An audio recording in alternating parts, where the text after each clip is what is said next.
Welcome guys to Tom T Traveling. Today we are going to be talking about the Cobb Hill story in Texas, as it was a 15-day road trip and a 10-day workshop at the Cobb Hill. So let's get started with the first day. The first day, my dad picks me up at 1 p.m. and what we do is we are driving down to North Carolina. Not anything super remarkable happened. We kind of just got gas and went to Chipotle.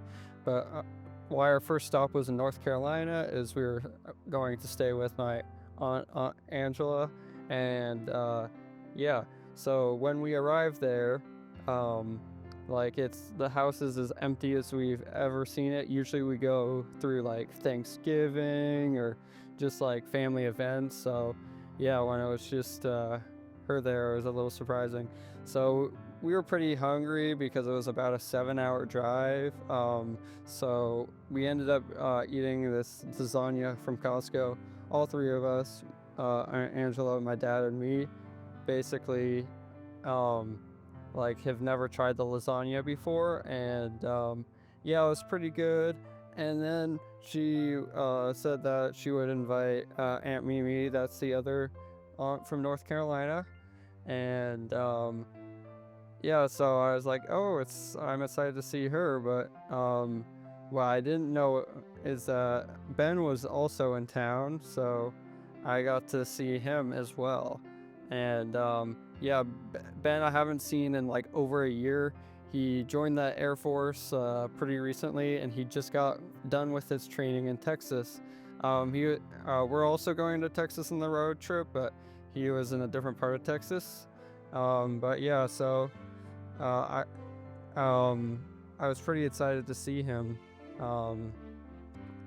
Yeah, and so he's pretty muscular or buff already, but when he came, he was as strong as he's ever been, and his hair was like super short. He like shaved every day when he was in the Air Force, and he said he was growing his hair out for like 2 weeks, but it was like still very small for family photos. He was doing the reason why he was in town was his friend was having his wedding, but it was like the day before his wedding with the wedding dinner. And so yeah, with Ben,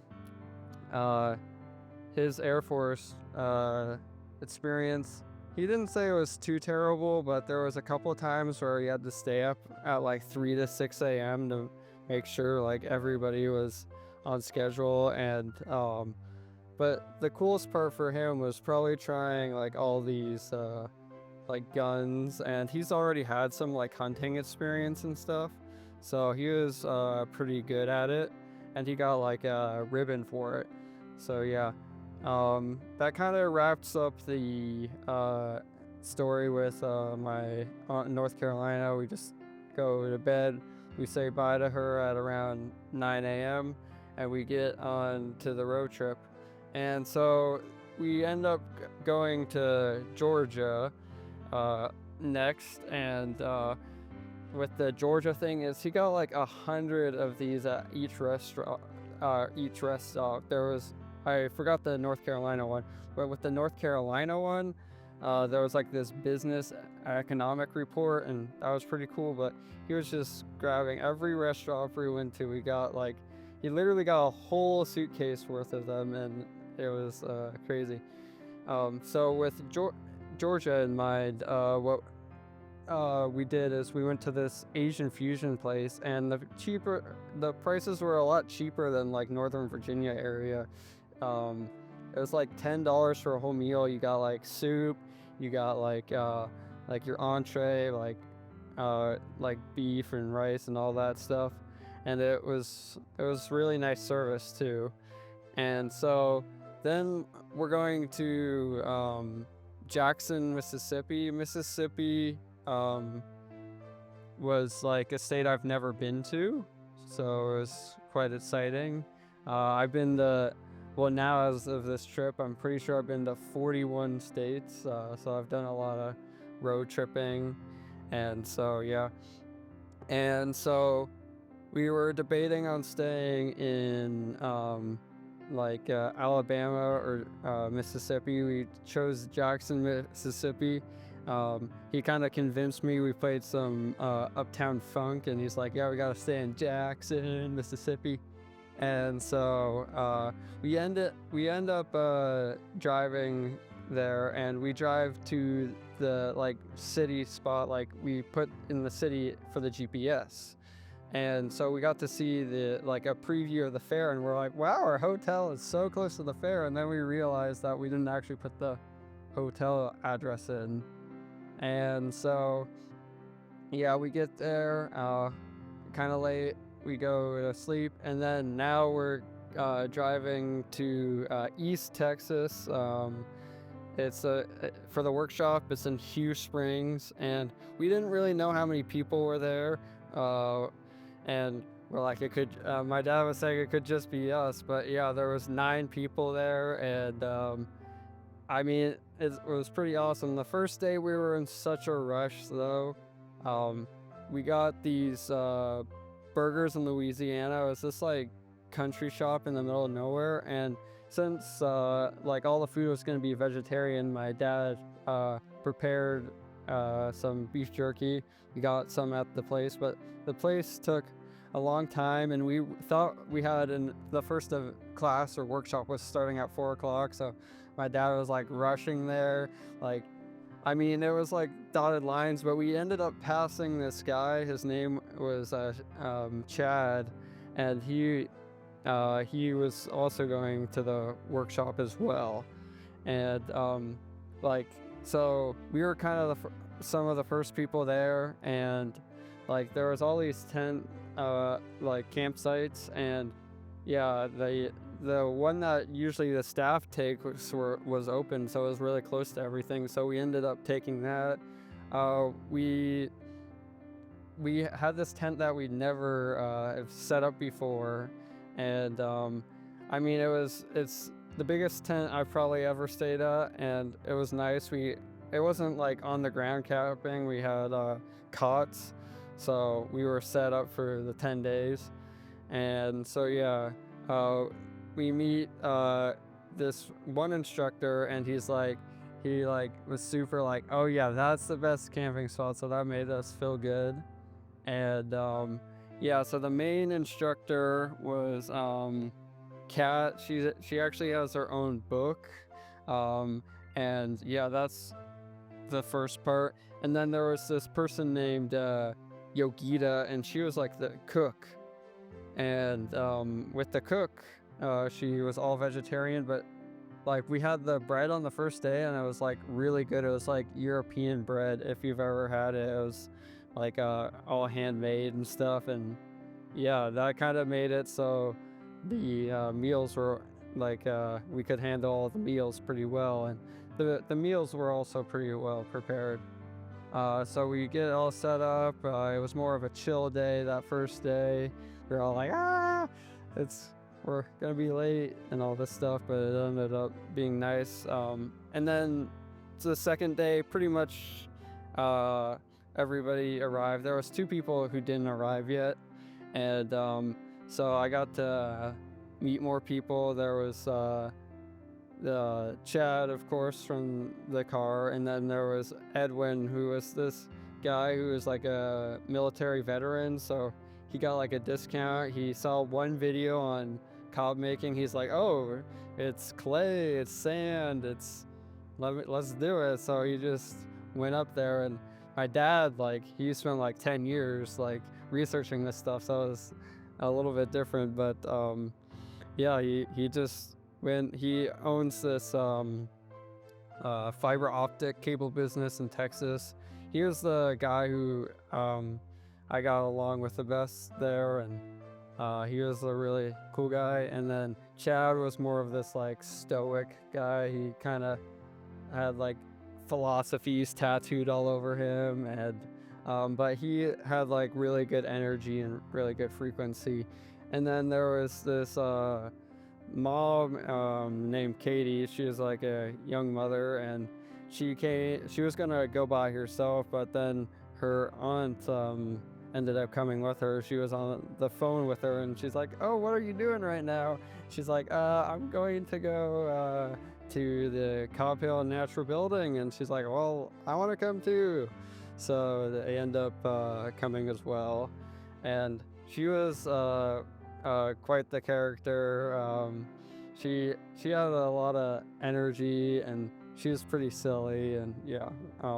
And then the aunt was a retired English teacher, and being a retired English teacher, she kind of was like worried about society and stuff on like the second day, but we kind of got her more cheered up and hopeful by the end of the trip.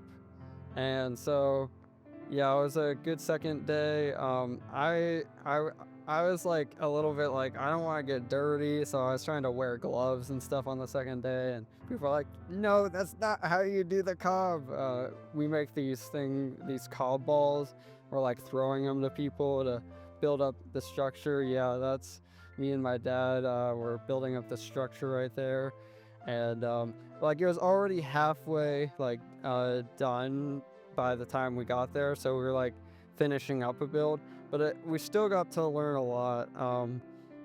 Yeah, the third day was we started doing like mills and stuff, so like we were milling and putting in windows, and so we didn't really get super dirty that day, me and my dad. Everybody else was doing cob balls, but pretty much the rest of the trip, yeah, that was me throwing cod balls. There's Edwin right there, so I'll just chilling. Yeah, and so I learned a lot. Like I was using these like wood shop tools. Like my dad took wood shop, I didn't, so I was learning all these tools and how the mill works. And so it was definitely an educational experience, but it was definitely more challenging than I thought it would be. But it really lets you know, like, this is like, do you really want to do this or not? Well, 10-day workshop. I'm glad we didn't go during the summer. There's a 21-day workshop, and since it's Texas, like it's like 110 degrees. I'm like, oh my goodness, we were going in October and it was still getting to like 85, 90 degrees. Like here it was like in the 60s and 70s. Check the weather. Also, the service there was like one bar, so you had to find like the perfect spot to get service. And they did have Wi-Fi, but they didn't get it like set up till the 5th day, and it was like so incredibly slow. Yeah, but that didn't really break the trip since we were so busy and tiring ourselves out with Cobb. And there was this one girl named Mariah, and she brought these cards, and so we started playing capitalism, and like nobody really knew how to play. Everybody's a little hesitant, and then like some people really got into it.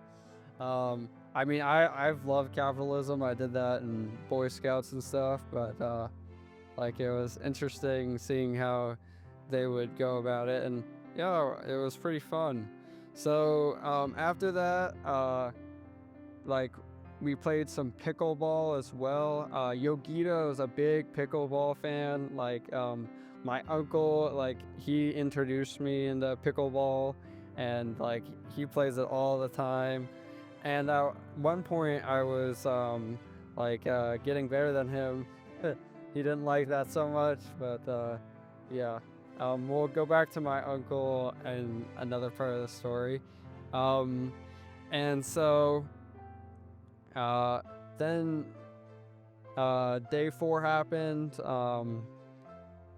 Yeah, and it was more of the same, but this time I got really dirty. It was the first day I was really doing call balls, and I mean, there was like 2 people doing call balls that day, so like I was putting it on my leg and stuff, and throwing and throwing and throwing, and people were like, you need to make it faster. And like the third day, like I was like, oh, I have to wait like 5 seconds, but now I was like, oh, I give them some sympathy now. So yeah, yeah. And so 5th day happens, and like we want to go to this steakhouse, but the leader is like, oh my goodness, there's all these health code and they support Trump and all this stuff, making sure we didn't go to it. And like I just my dad like put in a request, and like just a couple days ago we figured out there was no health code violations, nothing like that, and it was a really enjoyable time. But I had 4 cakes for my birthday for turning 22. My mom made me a cake before the trip. There was the cake right here. There was another cake at the restaurant, and then my mom made me like then at the like they had both a carrot and a chocolate cake. So yeah. And so that was 4 cakes. I guess 2 plus 2 is 4, if you know what I mean. 22. And so it was really fun. The carrot cake at the place that they made it was better than the restaurant one, in my opinion. So my dad seemed to like the restaurant one better. And so anyway, it was fun having it on my birthday. They gave me like a free shirt as well. I mean, I wasn't really even expecting that. Yeah. And yeah, so there was a couple of co-op structures. There was one like near this lake.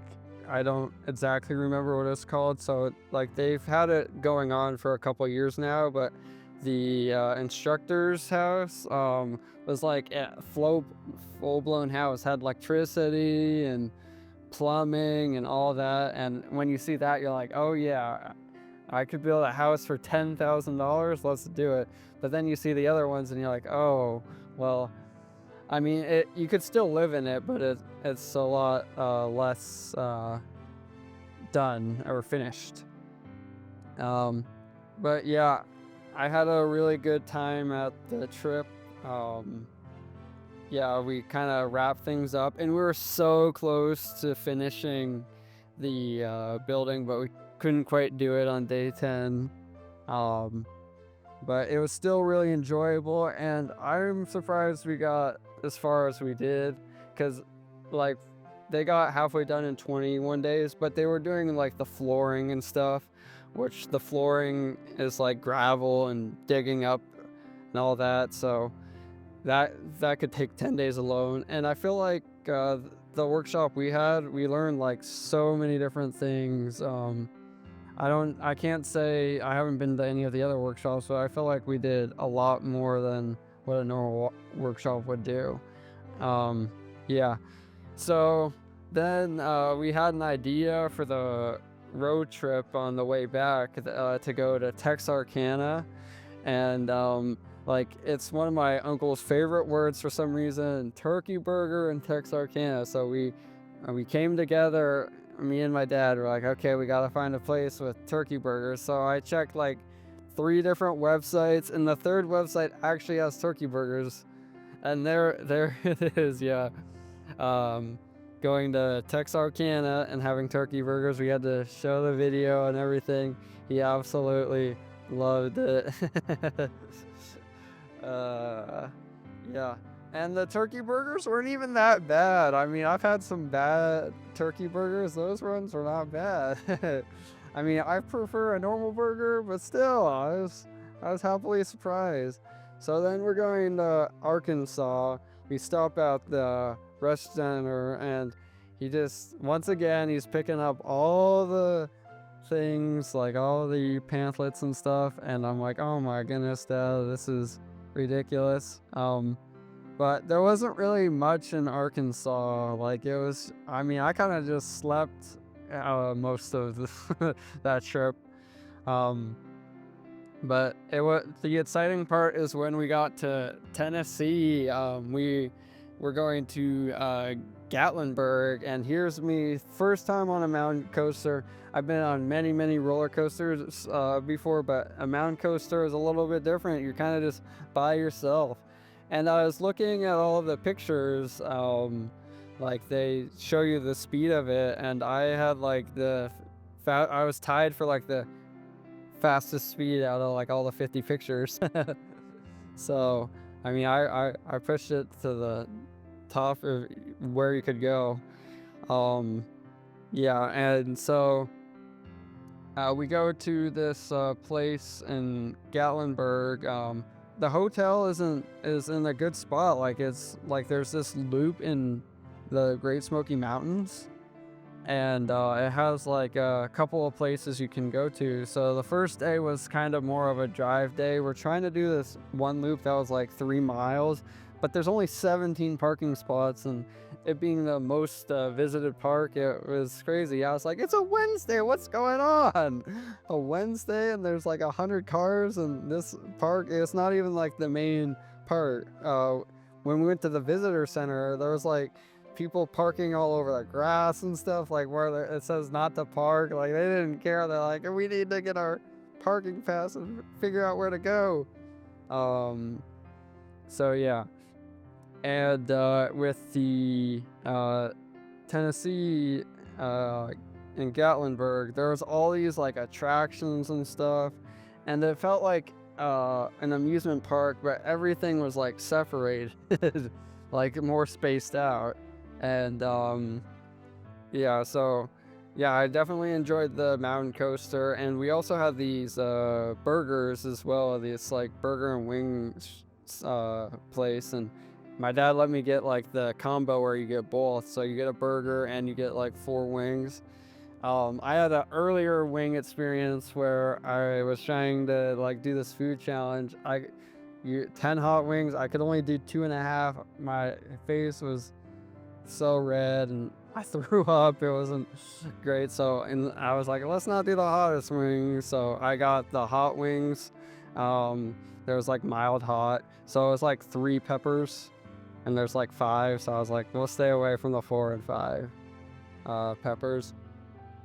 And so we ended up on the second day going to this place. It was Rainbow Falls for the Tennessee trip. So yeah, with that, it was really an awesome hike. I mean, it was all you could eat breakfast at the hotel place.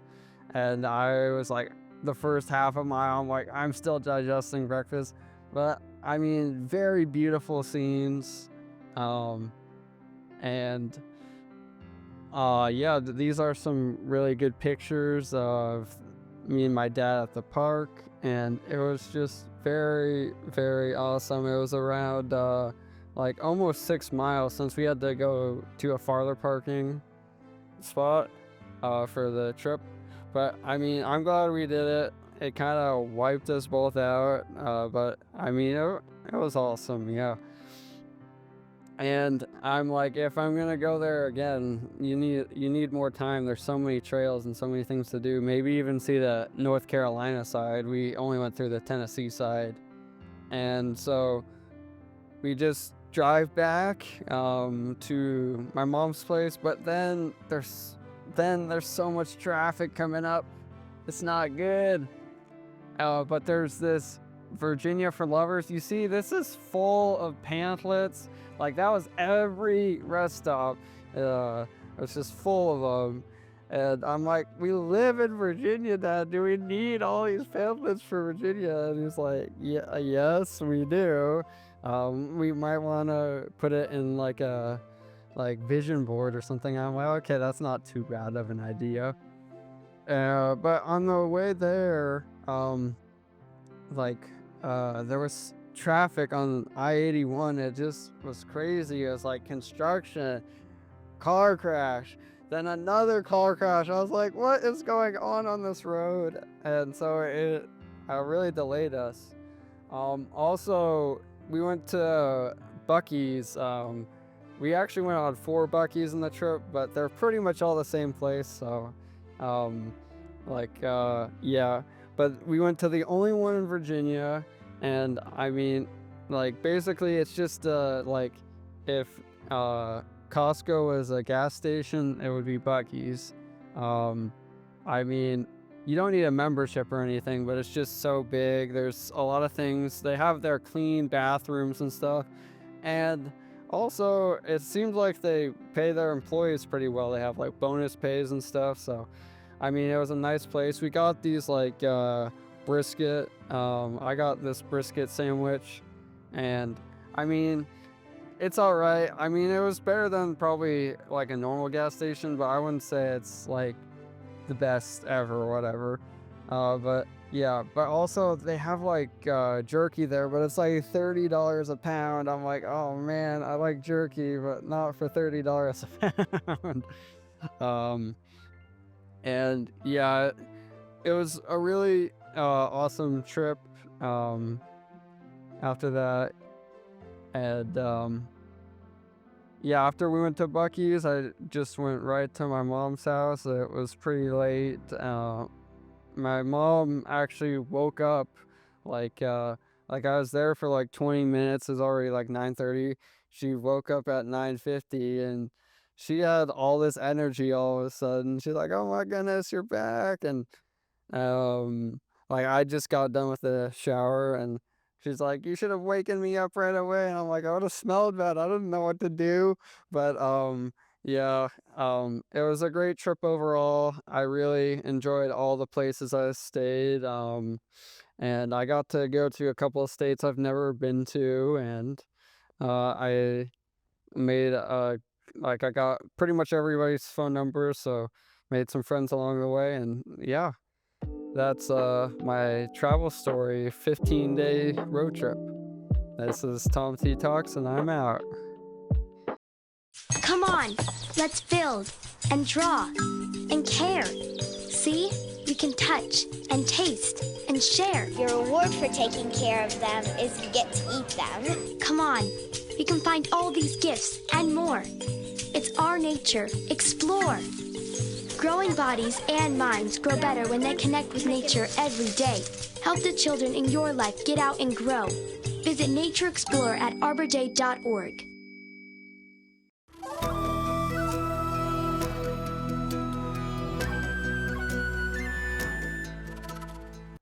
Hi, I'm Tall Sam. I tell tales, adventures, legends, lore, stories, allegories, myths, and more.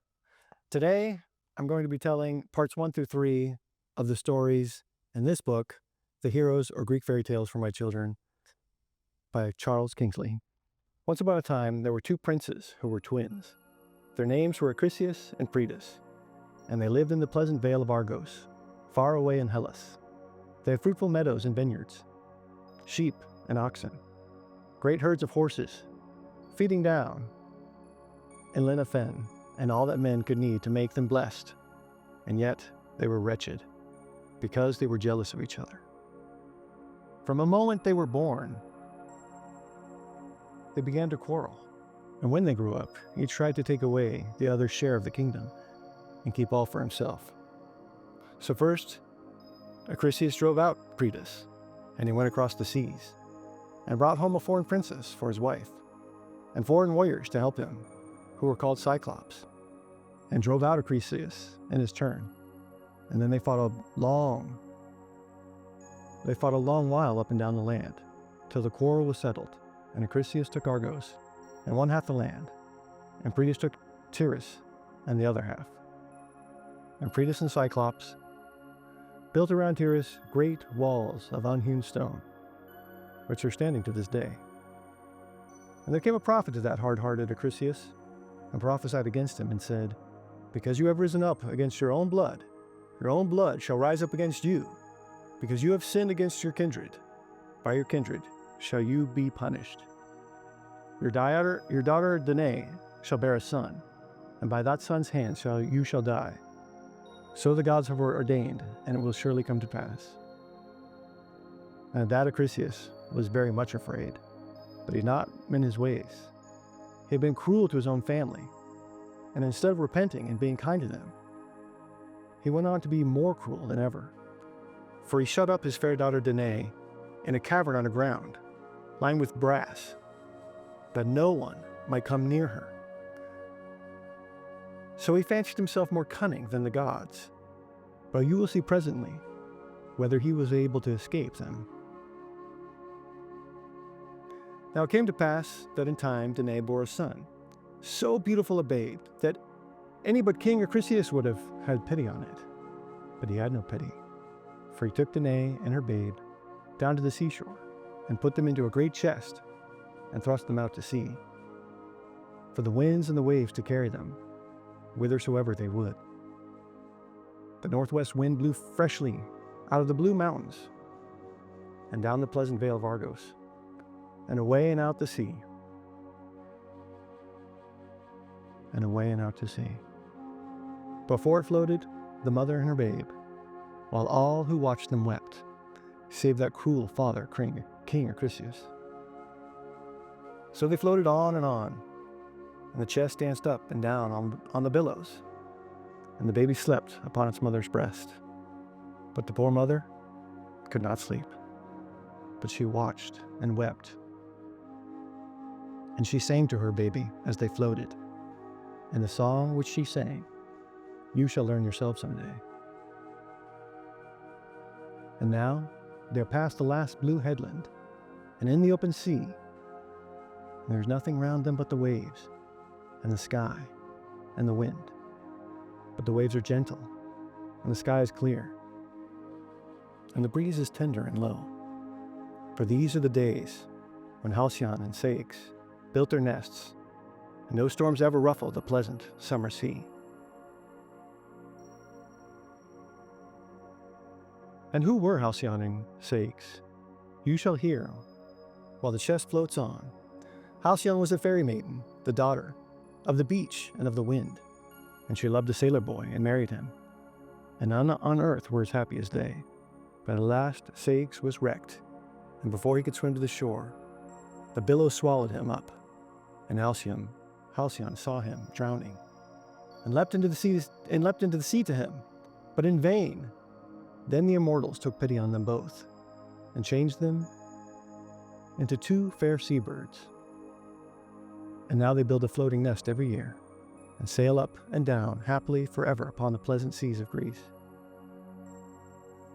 So a night passed, and a day, and a long day it was for Danae, and another night and day beside, till Danae was faint with hunger and weeping, and yet no land appeared.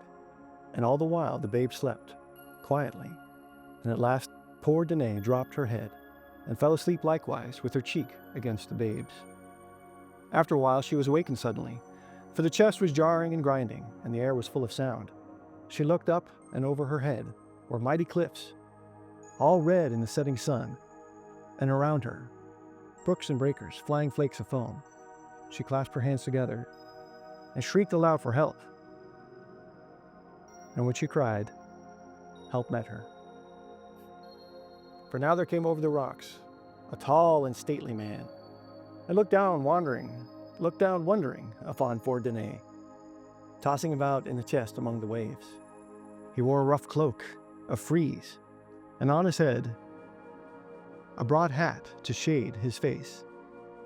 In his hand he carried a trident for spearing fish, and over his shoulder was a casting net. But Danae could see that he was no common man by his stature and his walk, and his flowing golden hair and beard, and by the two servants who came behind him, carrying baskets for his fish. But she had hardly time to look at him before he had laid aside his trident and leapt down the rocks and thrown his casting net so surely over Danae and the chest that he drew it and her and the baby safe upon a ledge of rock. Then the fisherman took Danae by the hand and lifted her out of the chest, and said, "O beautiful damsel, what strange chance has brought you to this island in so frail a ship? Who are you and whence? Surely you are some king's daughter, and this boy is somewhat more than mortal." And as he spoke, he pointed to the babe, for its face shone like the morning star. But Danae only held down her head and sobbed. "Tell me of what land I have come, and unhappy that I am, and among what men have I fallen?" And he said, "This isle is called Seriphos, and I am a Hellen, and dwell in it. I am the brother of Polycleites the king, and men call me Dictys, the netter, because I catch the fish of the shore." Then Danae fell down at his feet, and embraced his knees and cried. Oh, have pity upon a stranger, whom a cruel doom has driven to your land. And let me live in your house as a servant. But treat me honorably, for I was a king's daughter, and this my boy, as you have truly said, is of no common race. I will not be a charge to you, but eat the bread of idleness, for I am more skillful in weaving and embroidery than all the maidens of my land. And she was going on. But Dictys stopped her and raised her up and said, My daughter, I am old, and my hairs are growing gray, while I have no children to make my home cheerful. Come with me then, and you shall be a daughter to me and my wife, and this babe shall be our grandchild. For I fear the gods, and show hospitality to all strangers, knowing that good deeds, like evil ones, always return to those who do them. So Danae was comforted, and went home with Dictys, the good fisherman, and was a daughter to him and to his wife, till 15 years were passed. Part 2. How Perseus vowed a rash vow. 15 years were past and gone, and the babe was now grown to be a tall lad and a sailor, and went many voyages after merchandise. To the islands round, his mother called him Perseus, but all the people in Seriphos said that he was not the son of mortal man, and called him the son of Zeus, the king of immortals. For though he was but 15, he was taller by a head than any man in the island, and he was the most skillful of all in running and wrestling and boxing, and in throwing the quoit and the javelin, and in rowing with the oar, and in playing with the harp, and in all which befits a man. And he was brave and truthful, gentle and courteous, for good old Dictys had raised him, and raised him well. And well it was for Perseus that he had done so, for now Danae and her son fell into great danger, and Perseus had need of all his wit to defend his mother and himself.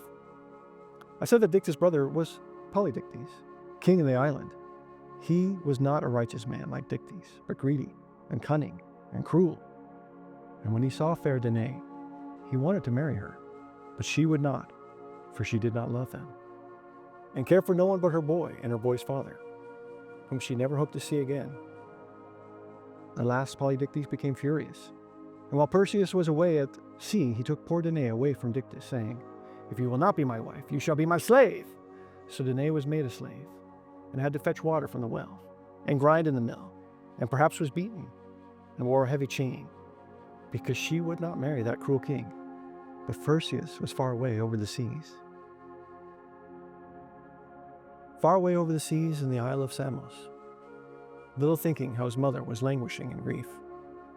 Now one day at Samos, while the ship was laving, Perseus was wandering into a pleasant wood to get out of the sun, and sat down on the turf and fell asleep. And as he slept, a strange dream came to him, the strangest dream which he had ever had in his life.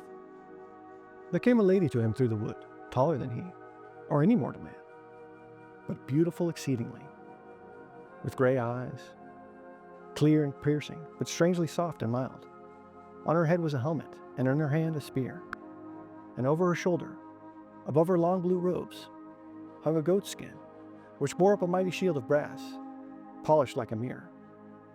She stood and looked at him with clear gray eyes. And Perseus saw that her eyelids never moved, nor her eyeballs, but looked straight through and through him, and into his very heart, as if she could see all the secrets of his soul, and knew all that he had ever thought or longed for since the day that he was born. And Perseus dropped his eyes, trembling and blushing, as the wonderful lady spoke. Perseus, you must do an errand for me. Who are you, lady, and how do you know my name? I am Pallas Athene, and I know all the thoughts of men's hearts, and discern their manhood or their baseness. And from the souls of clay I turn away, and they are blessed but not by me. They fatten at ease like sheep in the pasture, and eat what they did not sow, like oxen in the stall.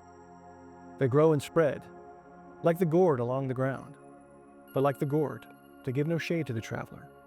And when they are ripe, death gathers them. They go down unloved into hell, and their name vanishes out of the land. But to the souls of fire, I give more fire, and to those who are manful, I give a might more than man's. These are the heroes, the sons of the immortals, who are blessed, but not like the souls of day, for I drive them forth by strange paths.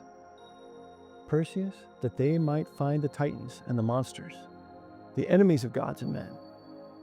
Through doubt and need, danger and battle I drive them, and some of them are slain in the flower of youth. No man knows when or where. And some of them win noble names, in a fair and green old age. But what will be their latter end I know not, and none save Zeus, the father of gods and men, tell me now. Tell me now, Perseus, which of these two sorts of men seem to you more blessed? Then Perseus answered boldly, better to die in the flower of youth, on the chance of winning a noble name, than to live at ease like the sheep and die unloved and unrenowned. Then that strange lady laughed, and held up her brazen shield, and cried, see here, Perseus, dare you face such a monster as this, and slay it, that I may place its head upon this shield? And in the mirror of the shield there appeared a face, and as Perseus looked on it, his blood ran cold. It was the face of a beautiful woman, but her cheeks were pale as death, and her brows were knit with everlasting pain, and her lips were thin and bitter like a snake's, and instead of hair, vipers wreathed about her temples, and shot out their forked tongues, while round her head were folded wings like an eagle's, and upon her bosom claws of brass. Perseus looked a while, and then said, if there's anything so fierce and foul on earth, it were a noble deed to kill it. Where can I find the monster? Then the strange lady smiled again and said, not yet. You are too young and too unskilled, for this is Medusa the Gorgon, the mother of a monstrous brood. Return to your home and do the work which waits there for you. You must play the man in that before I can think you worthy to go in search of the Gorgon. Then Perseus would have spoken, but the strange lady vanished, and he awoke, and behold, it was a dream. But day and night Perseus saw before him the face of that dreadful woman, with the vipers writhing round her head. So he returned home, and when he came home to Seriphos, the first thing which he heard was that his mother was a slave in the house of Polydectes. Grinding his teeth with rage, he went out, and away to the king's palace, and through the men's rooms and the women's rooms, and so through all the house, for no one dared stop him. So terrible and fair was he, till he found his mother sitting on the floor, turning the stone handmill and weeping as she turned it. And he lifted her up and kissed her, and bade her follow him forth. But before they could pass out of the room, Polydectes came in, raging, and when Perseus saw him, he flew upon him, as the mastiff flies on the boar. Villain and tyrant, he cried, is this your respect for the gods, and thy mercy to strangers and widows? You shall die! And because he had no sword, he caught up the stone handmill, and lifted it to dash out Polydectes' brains. But his mother clung to him, shrieking, O my son, we are strangers and helpless in the land, and if you kill the king, all the people will fall on us, and we shall both die. Good Dictys too had come in, entreated him. Remember, he is my brother, how I've trained you as my son, and spare him for my sake. Then Perseus lowered his hand, and Polydectes, who had been trembling all this while like a coward, because he knew that he was in the wrong, let Perseus and his mother pass. Perseus took his mother to the temple of Athena, and there the priestess made her one of the temple sweepers. For there they knew she would be safe, and not even Polydictes would dare to drag her away from the altar. And there Perseus and the good Dictys and his wife came to visit her every day, while Polydictes, not being able to get what he wanted by force, cast about in his wicked heart how he might get it by cunning. Now he was sure that he could never get back Danae as long as Perseus was in the island. So he made a plot to rid himself of him. At first he pretended to have forgiven Perseus, to have forgiven him, and to have forgotten Danae, so that for a while all went as smoothly as ever. Next he proclaimed a great feast, invited to it all the chiefs and landowners and the young men of the island, and among them Perseus, that they might all do him homage as their king and eat of his harvest in his hall. On the appointed day they all came, and, as was the custom, each brought his present with him. To the king, one a horse, another a shawl, or a ring, or a sword, and those who had nothing better brought a basket of grapes or of game. But Perseus brought nothing, having nothing to bring, being but a poor sailor lad.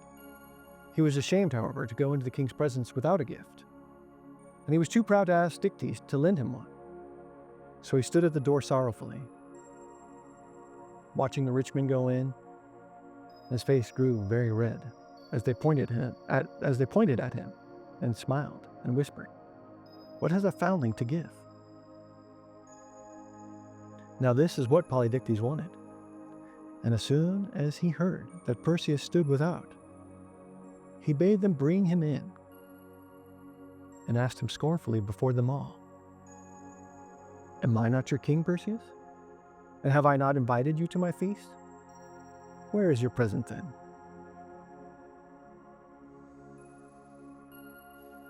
Perseus blushed and stammered, while all the proud men round laughed. And some of them began jeering him openly. "This fellow was thrown ashore here, like a piece of weed or driftwood. And yet he is too proud to bring a gift to the king? And though he does not know who his father is, he is vain enough to let the old woman call him the son of Zeus." And so forth, till poor Perseus grew mad with shame, and hardly knowing what he said, cried out, "A present? Who are you to talk of presents? See if I do not bring a nobler one than all of yours together." So he said, boasting, and yet he felt in his heart that he was braver than all those scoffers, and more able to do some glorious deed. "Hear him! Hear the boaster! What is it to be?" cried they all, laughing louder than ever. Then his dream at Samos came into his mind, and he cried aloud, "The head of the Gorgon!" He was half afraid after he had said the words, for all laughed louder than ever, and Polydictes loudest of all. "You have promised to bring me the Gorgon's head? Then never appear again in this island without it. Go!" Perseus ground his teeth with rage, for he saw that he had fallen into a trap. But his promise lay upon him, and he went out without a word. Down to the cliffs he went, and looked across the broad blue sea. And he wondered if his dream were true, and prayed in the bitterness of his soul, "Pallas Athena, was my dream true? And shall I slay the Gorgon? If thou didst really show me her face, let me not come to shame as a liar and boastful. Rashly and angrily I promised, but cunningly and patiently will I perform. But there was no answer, nor sign, neither thunder, nor any appearance, not even a cloud in the sky. And 3 times Perseus called, weeping, Rashly and angrily I promised, but cunningly and patiently will I perform.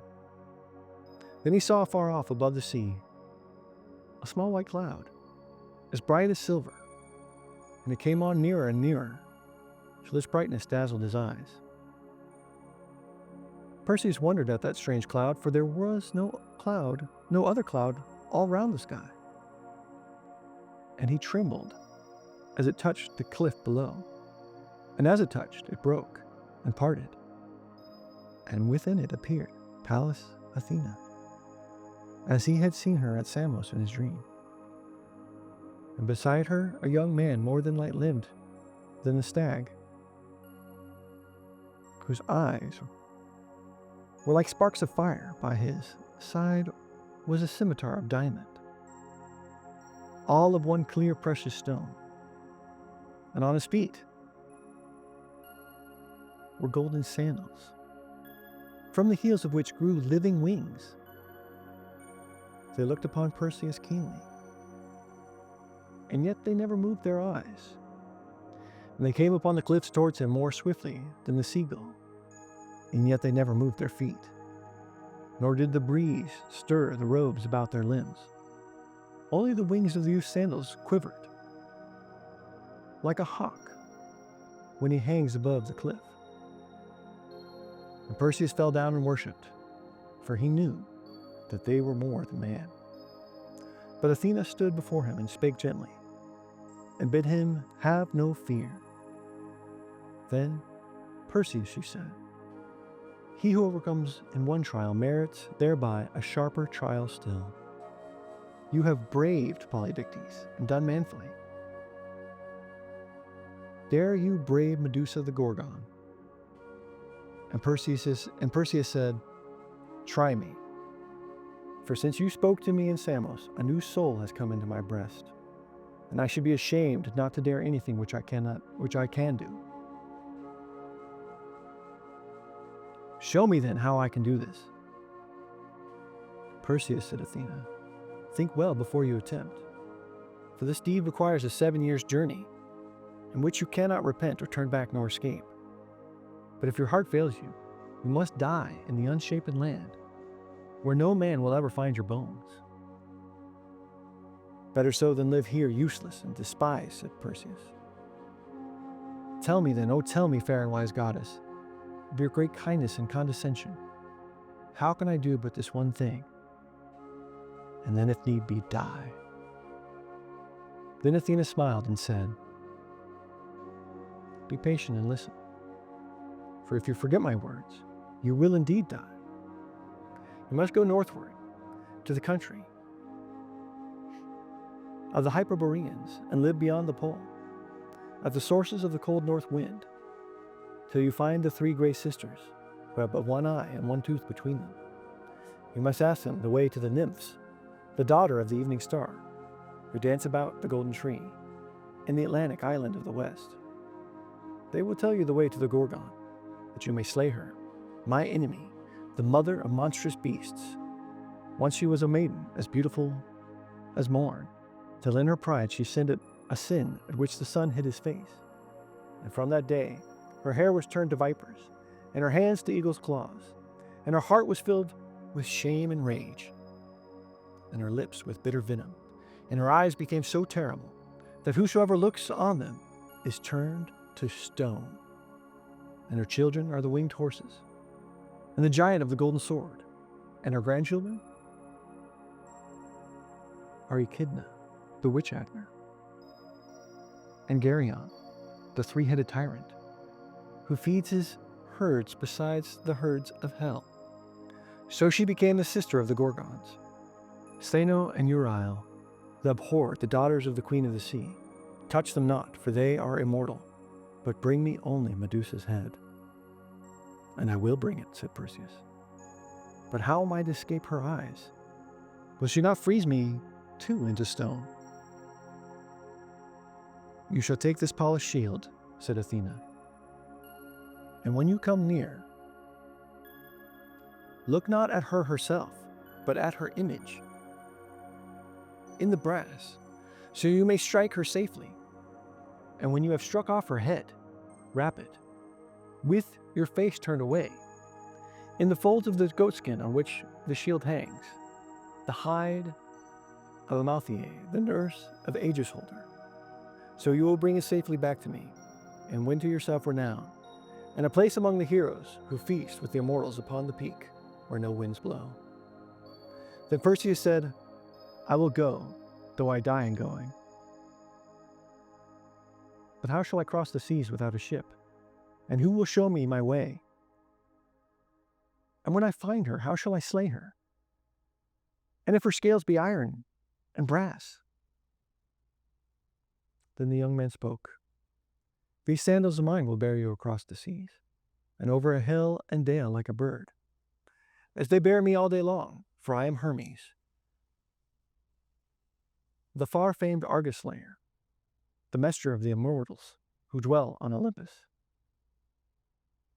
Then Perseus fell down and worshipped, while the young man spoke again. "The sandals themselves will guide you on the road, for they are divine and cannot stray. And this sword itself, the Argus slayer, will kill her, for it is divine and needs no second stroke. Arise and gird them on and go forth." So Perseus arose and girded on the sandals and the sword. And Athena cried, "Now leap from the cliff and be gone!" But Perseus lingered. "May I not bid farewell to my mother and to Dictys? And may I not offer burnt offerings to you, and to Hermes, the far-famed Argus slayer, and to Father Zeus above?" "You shall not bid farewell to your mother, lest your heart relent at her weeping. I will comfort her and Dictys until you return in peace. Nor shall you offer burnt offerings to the Olympians, for your offering shall be Medusa's head. Leap and trust in the armor of the immortals." Then Perseus looked down the cliff and shuddered, but he was ashamed to show his dread. Then he thought of Medusa and the renown before him, and he leaped into the empty air. And behold, instead of falling, he floated and stood and ran along the sky,